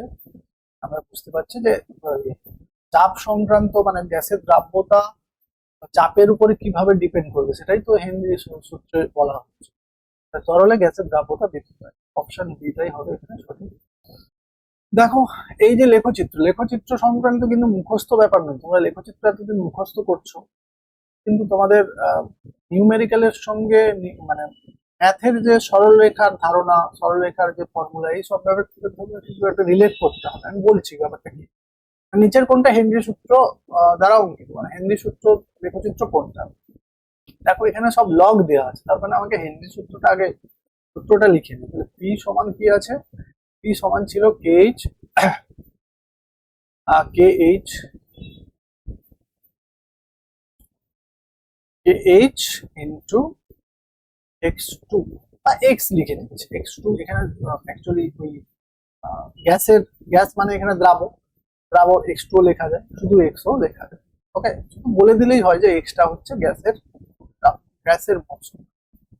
হ্যাঁ, যাই হোক গ্যাস তো এখানে দ্রাবক, তো যাই হোক আমার এক্স লিখেছে। এবারে আমি লগ করে দিচ্ছি, লগ পি। জানো লগের সূত্র, এরা দুটো গুণ আছে, মানে লগ কেএইচ প্লাস কি লগ এক্স। পাস হয়ে গেল। এখন এবারে আমাদের একটা সরল রেখার একটা সূত্র আছে, সরলরেখার সমীকরণ। সরলরেখার সমীকরণ কি জানো? সরলরেখার সমীকরণ যারা ম্যাথ আছে তারা জানো অবশ্যই। y সমান এম এক্স প্লাস, এটা হচ্ছে সরলরেখার সমীকরণ। এটা হচ্ছে, এটার দ্বারা কি বোঝাতে চাইছে, তার মানে এই সরলরেখাটা, এটা একটা সরলরেখার সমীকরণ যেখানে y অ্যাক্সিস বরাবর এটা y অ্যাক্সিস, এটা x অ্যাক্সিস। এক্স অ্যাক্সিসের সঙ্গে এম একটা কনস্ট্যান্ট কোণ থাকে, যেটাকে আমরা পরে এটাকেই আমরা এর নতি হিসেবে বলবো। এটাকে নতি, মানে কতটা সরলরেখাটা অ্যাঙ্গেলে নত হয়ে থাকবে। আর সিটা হচ্ছে একটা ধ্রুবক। এই যে সরলরেখাটা যদি মনে রাখো, তাহলে এবারে আমরা না এটা একটু রিলেট করবো। কিরকম রিলেট, দেখো এখানে পি, এটা এক্স, ওয়াই অক্ষ বরাবর কি আছে, ওয়াই অক্ষ বরাবর লগ এক্স আসছে, তাই আমি না লগ এক্সটাকে এদিকে নিয়ে আসছি। কথাটা বলছো, হ্যাঁ, ওয়াই অক্ষ বরাবর কি আছে, লগ এক্সটা এদিকে আছে, লগ এক্সটা ওয়াই অক্ষ বরাবর আছে। তাহলে আমাকে লগ এক্সটাকে ওয়াই বরাবর আনতে হবে, মানে এই সরলরেখার সঙ্গে আমি এটার সঙ্গে ম্যাচ করব। মানে এটা হচ্ছে এই সরলরেখার সমীকরণের সঙ্গে এই সরলরেখাটা, এই সমীকরণটাকে আমি একটু কম্পেয়ার করব। তাই সেটা কম্পেয়ার করতে গেলে যেহেতু ওয়াই অ্যাক্সিস বরাবর লগ এক্স আসছে, সেটাকে আমি তাহলে ওয়াইটা যেহেতু আগে আছে, ওয়াই সমান লেখা আছে, তাহলে লগ এক্স সমান লিখবো। লগ এক্স মানে এদিকে তাহলে মাইনাস হয়ে যাবে, এদিকে এলে মাইনাস হয়ে যাচ্ছে, তাহলে লগ এক্স সমান, এবারে দেখো এই দিকে আছে এক্স, এক্স অক্ষ বরাবর কি আছে, লগ পি। তার মানে লগ পিটা আমি এইদিকে আনবো, এদিকে আনবো, এক্স অক্ষ প্লাস সমান দিয়ে আমি মাইনাস লগ পি। ওকে, মাইনাস লগ পি। এবারে যেটা আছে সিটা যেমন আছে লগ লগ কেএইচ। এবারে আমি কি দুটো মাইনাসকে কেটে দেওয়ার জন্য আমি একে দুটো মাইনাস দিয়ে যদি গুণ করি, তাহলে কি হবে, log log x, log x হয়ে যাবে, লগ এক্স সমান লগ পি হয়ে যাবে, লগ পি। আর এইটা কি মাইনাস হয়ে যাবে, লগ কেএইচ। ওকে, লগ কেএইচ, ব্যাপার না, লগ কেএইচ। এবারে ক্লিয়ার। এবারে আমি এই সরলরেখার সঙ্গে এই সময় দেখো এটা আমি নিচে লিখে দিচ্ছি, তাহলে ওয়াই সমান এম এক্স প্লাস সি। ওকে, প্লাস সি। দেখো এবারে তুমি একটু লক্ষ্য করো যে আমাদের এখানে যে ওয়াইটা আছে, তাহলে ওয়াই অক্ষ বরাবর লগ এক্স আছে। ওকে, আর এক্স অক্ষ বরাবর কি আছে, লগ পি। তাহলে এখানে এমটা কত আছে, এমটা কিন্তু এক আছে।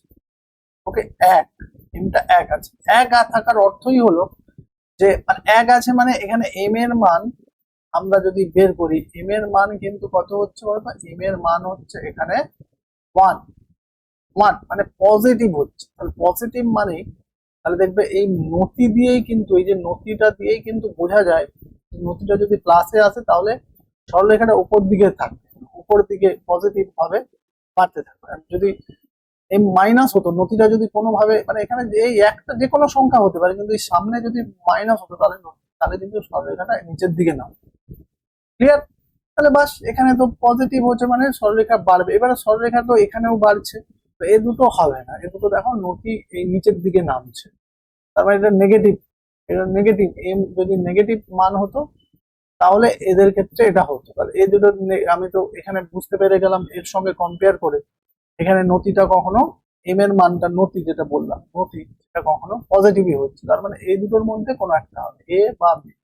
এখন এই বির মধ্যে কোনটা হবে? তাহলে এখানে দেখো একবারে জিরো থেকে শুরু হচ্ছে, মানে মূল বিন্দু থেকে, এখানে মূল বিন্দু থেকে একটু উপর দিকে থেকে শুরু হচ্ছে। তাহলে এখানে অ্যাকচুয়ালি এটাই হচ্ছে, এই যে সিটা হচ্ছে কনস্ট্যান্ট। তাহলে এখানে সি এর ভ্যালুটা কিন্তু মাইনাস লগ কে এইচ। ওকে, তাহলে সি এর একটা ভ্যালু আছে। হুম, সি এর ভ্যালু একটা আছে। সি এর যে ভ্যালুটা মানে মানে লেখচিত্রটা মূল বিন্দু থেকে আর শুরু হবে। যদি সিটা জিরো হতো, স্ট্রোকটা যদি জিরো আসতো তাহলে মূল বিন্দু থেকে শুরু হতো।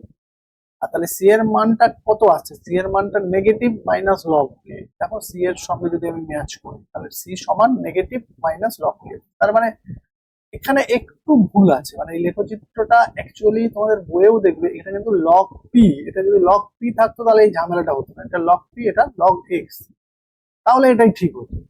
যেহেতু লগ এক্স আগে আছে ওয়াই অক্ষ বরাবর, লগ পি নিচে আছে, তাহলে কিন্তু লেখচিত্রটা সঠিক করে বলতে গেলে নেগেটিভ মানে ওয়াই এর নেগেটিভ ভ্যালু থেকে শুরু হবে।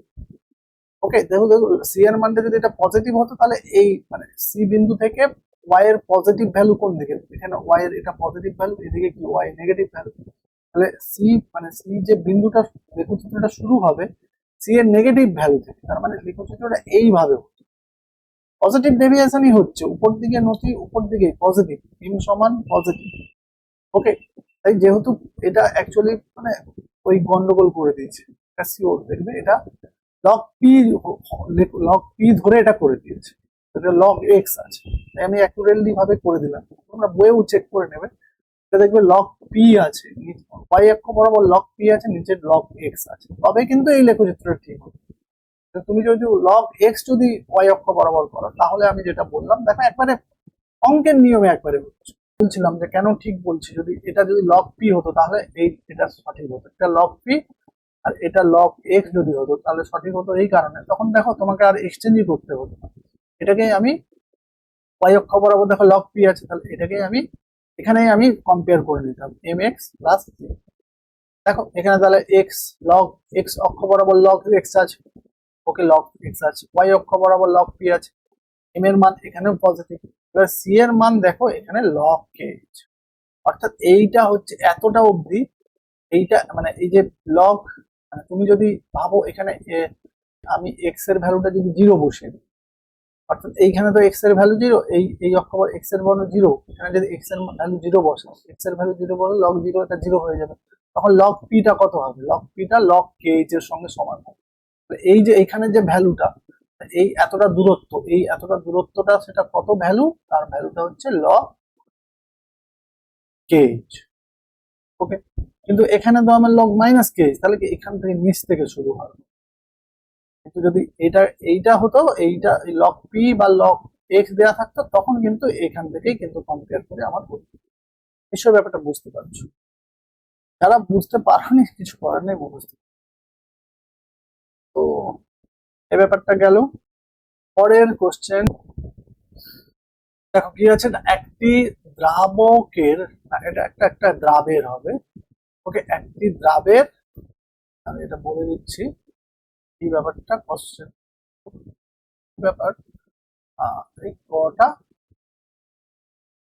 ওকে, একটি দ্রাবের দ্রবণে দ্রাবকের মূল ভগ্নাংশ, দ্রাবকের মূল ভগ্নাংশ অর্থাৎ আমি লিখে নেবো, তাহলে দ্রাবকের মূল ভগ্নাংশ আমরা এক্স দিয়ে লিখি, এক্স ওয়ান সমান আছে 0.08। ওকে, ক্লিয়ার? তাহলে ওই দ্রবণে দ্রাবের শতকরা মোল সংখ্যা কত, মানে 100 ভাগ দ্রবণে দ্রাবের কত মোল দ্রাব আছে শতকরা হিসাবে বের করতে হবে। তার মানে আমি বুঝতে পারছি যে আমার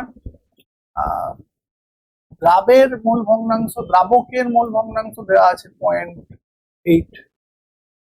একটা ব্যাপার তোমরা নিশ্চয়ই জানো, আমি একটু বলে দিই। দেখো দ্রাবের, এটা কি দ্রাবকের x1 মানেই সবসময় দ্রাবকের, দ্রাবকের মোল ভগ্নাংশ x1 সমান কি n1 n1। ওকে, আর দ্রাবের মোল ভগ্নাংশ x2 সমান n2 by n1 plus n। এবার দেখো x1 আর x2 যদি আমরা যুক্ত করি তাহলে সমান 1 হয়। ওকে, বা তাহলে এবারে তুমি মনে করো, দেখো x1 টা আমরা জানি, x2 তাহলে কত হয়? দ্রাবের মোল ভগ্নাংশ তাহলে কত হচ্ছে? 0.1 মাইনাস 0.08।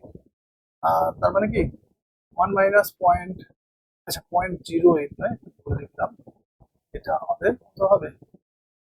এটা আমাদের 0.8 হবে, এটা 0.2 হবে। এবারে দেখো এইটা মানে আমরা মানে এই যে 0.1 0.2 আমরা মানে এখান থেকে এই নিয়মটা জানি, মানে x1 আর x2 মানে দুটোর মোল ভগ্নাংশ গুণ করলে এক অংশ মানে পুরো অংশটা পাচ্ছি। তাহলে আমরা যদি তাহলে এক অংশে এত মোল ভগ্নাংশ আছে, মানে সেটাকে মোলে করতে পারি। তাহলে এক অংশে কত মোল দ্রাব্য আছে? এক অংশে কত মোল দ্রাব্য আছে? পয়েন্ট, মানে মোল ভগ্নাংশ আছে, মানে আমি এটা মোলে ধরে এক অংশের মধ্যে কত মোল হবে, পুরোটা একটা এক অংশ হয়, তার মধ্যে 0.2 অংশ কিন্তু দ্রাব্য আছে। তার মানে এক অংশে এত মোল দ্রাব্য আছে। ওকে, তাহলে 100 অংশে কত?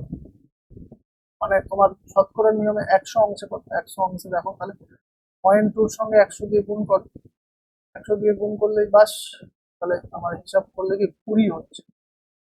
শতকরা নিয়মে 20টা হবে অ্যান্সার। ক্লিয়ার?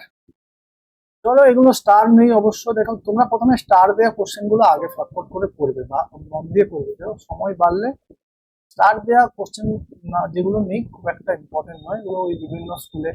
তাই দেখবে যখন তোমরা মডেল গুলো করবে সেই মডেলের মধ্যে এইগুলোই আছে, আমার এই সমস্ত স্কুলগুলো আছে সেইটা এখানেও কভার হয়ে যাবে।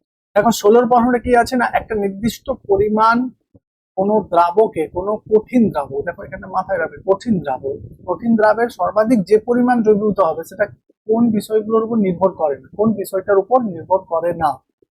ওকে, চারটা অপশনের মধ্যে নির্ভর করে না কোনটার উপর? দেখো উষ্ণতার উপর ডিপেন্ড করবে, উষ্ণতা যদি বাড়াই তাহলে বেশি কঠিন পদার্থ আরো বেশি দ্রবীভূত থাকবে। দ্রাবের প্রকৃতির উপর ডিপেন্ড করে, মানে যে কঠিনটা মেশাচ্ছ সেটা কতটা সলিবিলিটি, তার সলিবিলিটি কত। হ্যাঁ, একটা কঠিন পদার্থের প্রকৃতির উপরেও ডিপেন্ড করে সেটা কতটা দ্রবীভূত হবে। চাপের উপর কি নির্ভর হবে? চাপের উপর কিন্তু নির্ভর হবে না। গ্যাস হলে নির্ভর হতো, দ্রাবকটা যদি গ্যাস হতো তবে ডিপেন্ড করতো। আমি একটা কঠিন, মানে ধরো তুমি চিনি দ্রবণ করছো, তাহলে চাপ দিলে কি বেশি চিনি দ্রবীভূত হবে? সেটা কি গ্যাস যদি হতো তাহলে নির্ভর হতো। এখানে এটাই অ্যান্সার হবে, চাপের উপর নির্ভর করে না। গ্যাসীয় কঠিন দ্রাবের জন্য চাপের উপর কিন্তু নির্ভর করে। দ্রাবকের প্রকৃতির অবশ্যই নির্ভর করে, কি ধরনের জল নিয়েছো না ইয়ে নিয়েছো, জল নিয়েছো না ক্লোরোফর্ম নিয়েছো কি অ্যালকোহল নিয়েছো, তার উপরে দ্রাবকের উপর নির্ভর করে, দ্রাবকের প্রকৃতির উপর নির্ভর করে। তাহলে সিটাই হবে এখানে অ্যান্সার, সিটা হবে তাহলে অ্যান্সার সি। এটা অ্যান্সার, তাহলে অ্যান্সার হবে সি। ওকে, চলো এখানেও দেখো 17তে একটা বিবৃতিমূলক প্রশ্ন, এতে আছে 0.01 নর্মাল HNO3 লবণের গাঢ়ত্ব মোলারিটির মাত্রায় 0.01।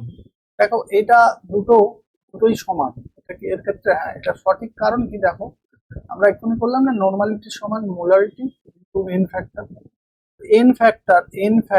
এন ফ্যাক্টর যদি 1 হয়ে যায় তাহলে নর্মালিটি মোলারিটি 1 হয়ে যায় না। এন ফ্যাক্টরটা যদি 1 হয় তাহলে তো নর্মালিটি আর মোলারিটি সমান হবে। HNO3 ক্ষেত্রে কি এন ফ্যাক্টর 1? হ্যাঁ, HNO3 ক্ষেত্রে এন ফ্যাক্টর 1। অ্যাসিডের ক্ষেত্রে এন ফ্যাক্টর মানে কি বলেছি? অ্যাসিডের ক্ষেত্রে এন ফ্যাক্টর মানে অ্যাসিডের মধ্যে কতগুলো এইচ প্লাস, একটা এইচ প্লাস তাহলে এর ক্ষেত্রে বিবৃতি ওয়ানটা কিন্তু সঠিক। ওকে, নর্মালিটি এখানে যত মোলারিটিও কোন দ্রবণের নর্মালিটি মোলারিটি সর্বদা সমান হয়, এটা কিন্তু আটটা কিন্তু মিথ্যা। সবসময় সর্বদা কি সমান হয়, এটা কিন্তু কখনো ইনফ্যাক্টর যখন ওয়ান তখন সমান হয়, তো এটা কিন্তু ভুল। তাহলে এখানে এ বি সঠিক, সঠিক। তাহলে এটা আমি বললাম না, যেটা ভুল হবে, একটা বক্তব্য যদি ভুল হয় প্রথম দুটো আর হবে, দুটো অপশন আর হবে। ওকে, তাহলে বেঁচে থাকলে সি, এ সঠিক কিন্তু আর সঠিক, এটাই এ সঠিক, এ সঠিক কিন্তু আর সঠিক, এ সঠিক নয় কিন্তু আর সঠিক, ডিটা হবে, এ তো সঠিক বলবে, সিটা হবে এখানে এ সঠিক কিন্তু আর সঠিক। ঠিক আছে, এটা হবে আমাদের অ্যান্সার, এটাই হবে আমাদের অ্যান্সার।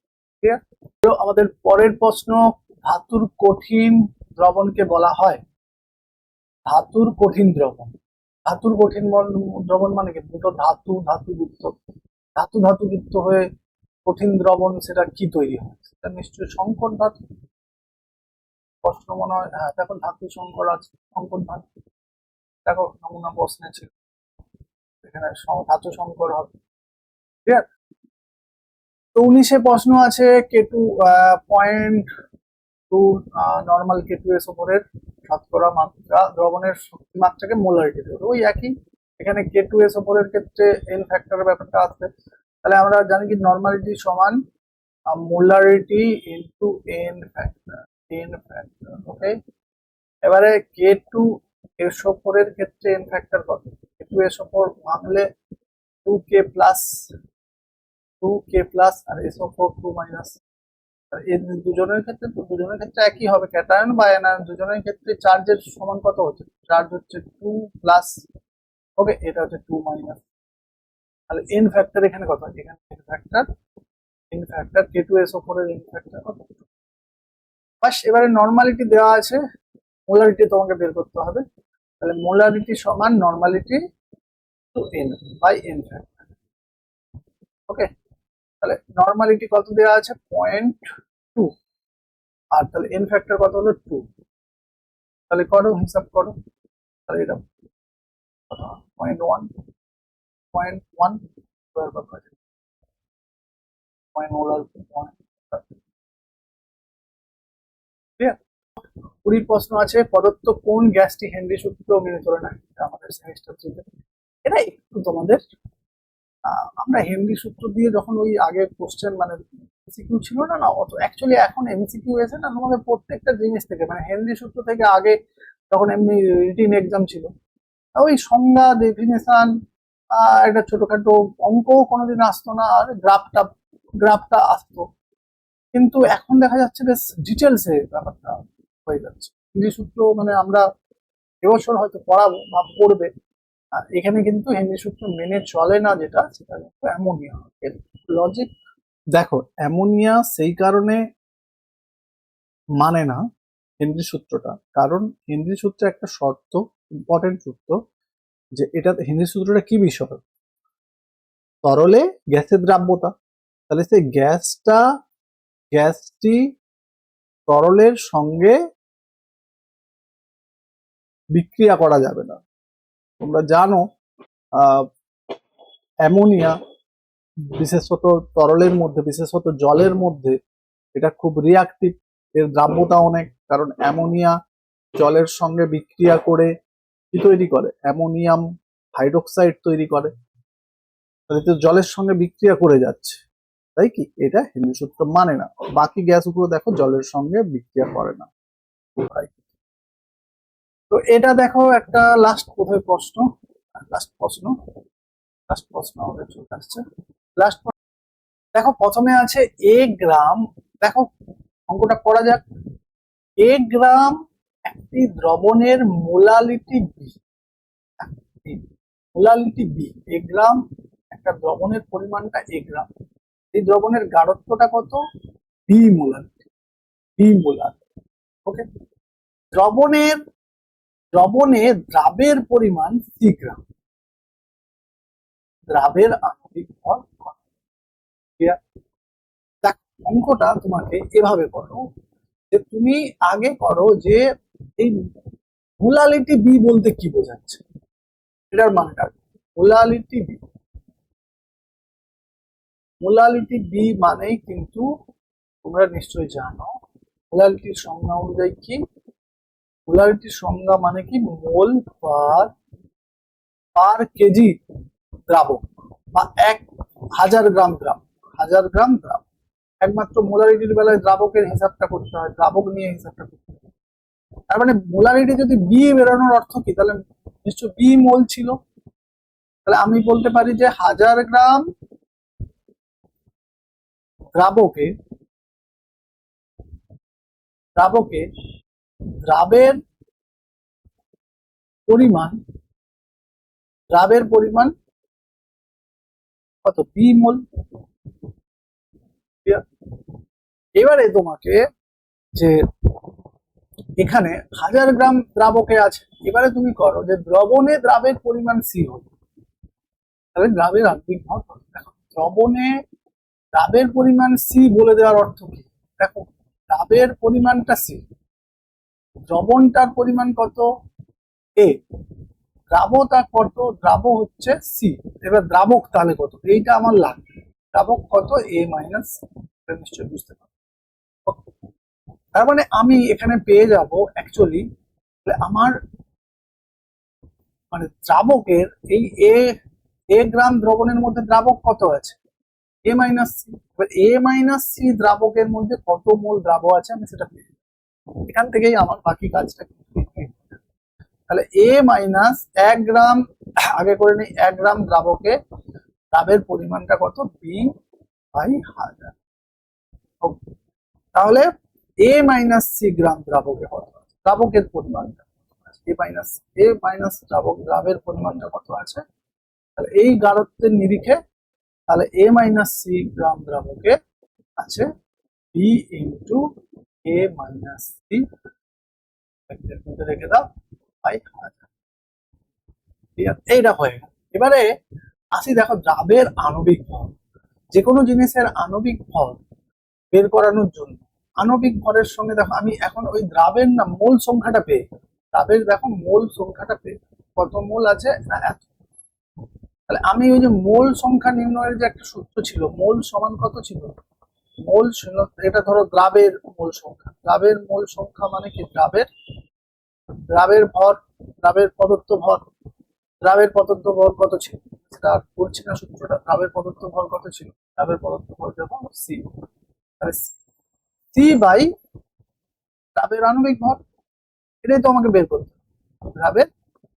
দ্রাবের আণবিক ভরটাকে ধরো আমি এম লিখে দিচ্ছি, হ্যাঁ এম লিখে, মলিকুলার ওয়েট মানে আণবিক ভর। তাহলে এম সমান তোমাকে করতে হবে এম সমান সি বাই দ্রাবের মোল, মানে এই যে মোল সংখ্যাটা বেরিয়েছে, তার মানে এই সি কে এই মোল সংখ্যার দ্রাবের মোল দিয়ে ভাগ করে দিলেই হয়ে যাবে। দেখো তাহলে সি বাই এইটা পুরোটা ভাগ করতে, এই যে পুরো রাশিটা এখানে ভাগ এর নিচে, তাহলে ভাগ করলে কি এটা আমি একবার গুণ আকারে এটা ভাগ করবো, যেমন 1000টা উপরে চলে যাবে 1000, নিচে কি নিচে এইটা থাকবে বি ইন্টু এ মাইনাস সি, বি ইন্টু এ মাইনাস বি ইন্টু এ মাইনাস। দেখো এই অপশনটা কোথায় আছে, হ্যাঁ বি, দেখো বি, এটাকে একটু যদি লিখি এভাবে ছিল, অপশনগুলো এভাবে লেখা হয়ে আছে C into B 1000 by A minus. দেখো তাহলে কোন অপশনটার সঙ্গে ম্যাচ, এটা অ্যান্সার।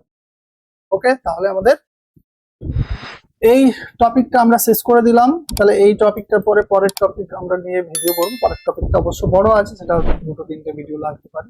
এটা একটা ছোট ছোট টপিক ছিল, কিন্তু এখান থেকে একটা 1 নম্বরের প্রশ্ন আশা করা যায়, 1 নম্বর বেশি আর থাকবে না, আশা করা যায় একটা 1 নম্বরের প্রশ্ন পাবে এখান থেকে, এই টপিক থেকে। তাহলে মোটামুটি তোমরা আরো বাকি 16 প্রশ্ন উত্তরগুলো করো আমাদের এই এমসিকিউ টুল দিয়ে, তাহলে দেখবে পুরো কমপ্লিট হয়ে যাবে তোমাদের প্রিপারেশনটা, এই টপিকটা পুরোটা কমপ্লিট। এখানে কি কি যে টপিকগুলো আছে দেখো এই টপিকগুলো কিন্তু কভার। তো যাই হোক, যদি তোমাদের এই ভিডিওটা ভালো লেগে থাকে তাহলে অবশ্যই ভিডিওটা একটা লাইক করে দিও, একটা কমেন্ট করে দিও, আর অবশ্যই তোমাদের বন্ধুদের সাথেও কিন্তু বন্ধুদের গ্রুপে এটা শেয়ার করে দিও। Okay, God bless you all. Thanks for watching.